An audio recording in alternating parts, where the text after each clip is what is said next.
Before you choose your clients for next season, I'll give you a plan to maximize margins and reduce some of the risks farms face when growing.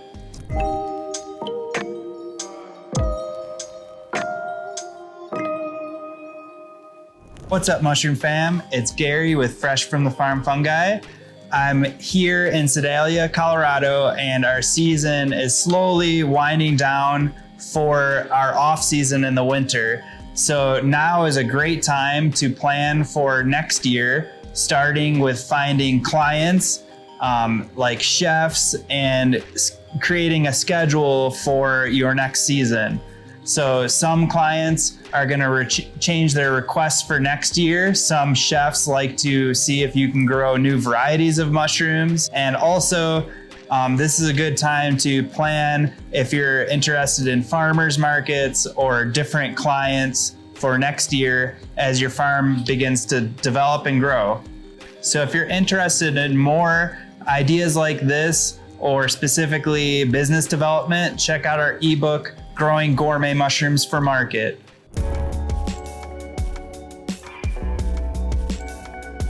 So it's the end of season and your farmers markets are wrapping up, and maybe you're planning for next year to land some chef clients. The first thing I would do is gather up some of the best mushrooms I have and start just going into restaurants and asking to talk to the chef. Maybe you present them with these mushrooms, and if they have chef friends or just people in their network who are interested in mushrooms, maybe they can guide you to them.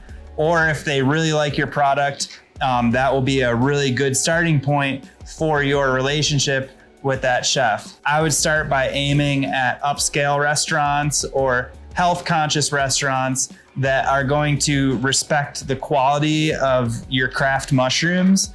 And that way you're going to be starting off at the same level with these chefs. And there's pros and cons to working with chefs. So obviously they have control over the menu, and they're going to be a really good resource for direct feedback about your mushrooms. But there are trade-offs because the menus can change on a dime, and growing mushrooms, it definitely takes time for your production to change. So one week, a chef might ask for 10 pounds of oyster mushrooms, and then out of nowhere, they can totally change their menu, and maybe they want 50 pounds of chestnut mushrooms. So this is something that you're going to want to be really upfront about. And I would almost encourage you to check the expectations with that chef based on your farm and not vice versa. So it's good to be flexible with your clients, but it's also really important to stress the reality of what you can offer them throughout the season. Because it's the off season, maybe you can have some really good conversations and set those expectations before you actually dive into your production next spring.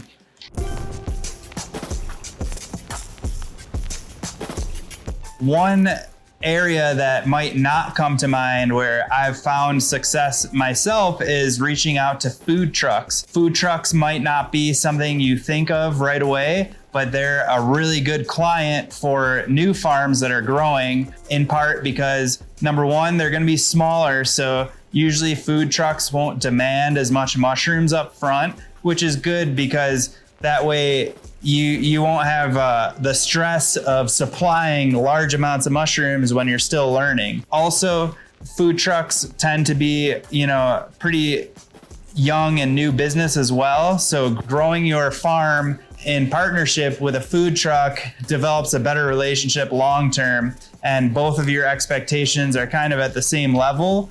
So in my experience, food trucks is a great untapped market for new mushroom farms as opposed to a really established high-end restaurant.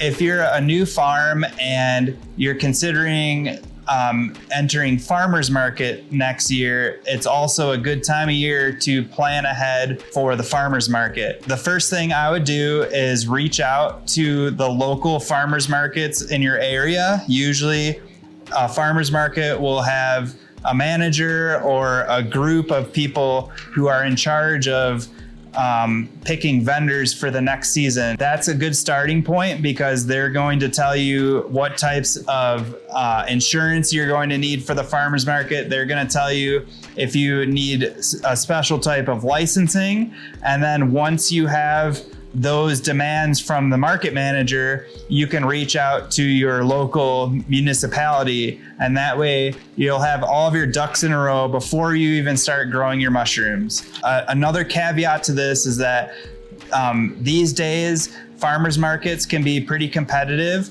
So I would suggest applying to multiple markets, and then that way you can make a decision after you're either accepted or denied into that farmer's market. On top of doing your research with your municipality, talking to the farmers market managers, and then actually applying for those farmers markets, always a best practice to reach out to other vendors.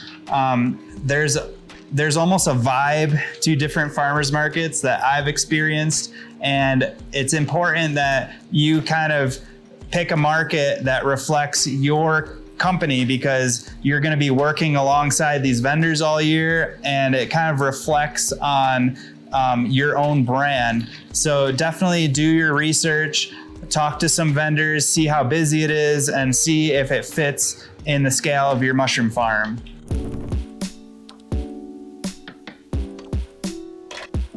Okay, so another client that might interest you as a new mushroom farm is supplement makers or people who buy wholesale mushrooms and turn it into a value add product. So in my past experience, these customers are great. So in the beginning, they'll work with you on paying for really high quality craft mushrooms. However, in my experience, these supplement companies will usually scale really quickly. So just be upfront. If you're going to work with a supplement company or a tincture company, just be upfront about what mushrooms you can supply them. And I would almost recommend seeking out a smaller scale, like a craft supplement company. Maybe they're at the farmer's market, or maybe they're just starting out. And then that way, when they start placing orders for mushrooms, it won't go from like 10 or 20 pounds a week and jump up to 100 pounds a week. And then that way you can kind of grow with them. But they are, a really good avenue to have consistent demand. You just need to be able to meet those demands. Otherwise, they're just going to find a different farm that is at a much larger scale, and it's not going to be as consistent as some of the other clients that you can be targeting. Okay, so one of the reasons that you might want to seek out a supplement company is that there's a huge benefit that they usually will demand dried product, so the shelf life is much longer.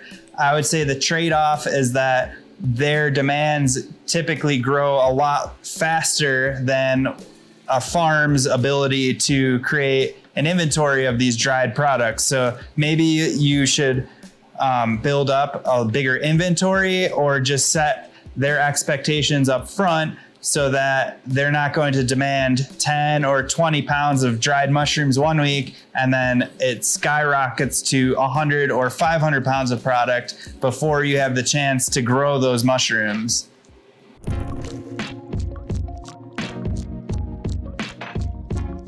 Okay, so now that you've explored different chef clients, you've reached out to different farmers markets, and maybe you're considering some supplement companies, I believe that there's a new and up and coming micro food distributor client that you can also target.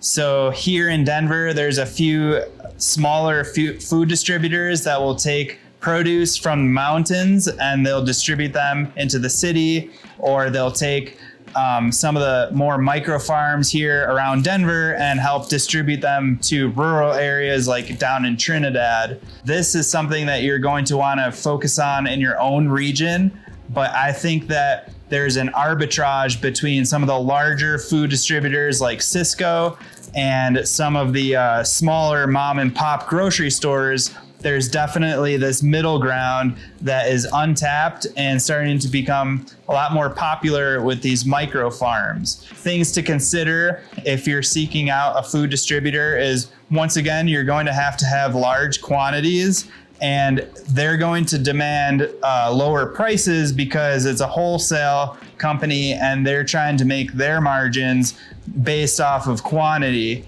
So that's something to consider before you even explore these options. Are you going to be able to grow the demand for a food distributor on top of all those other clients that you have in line?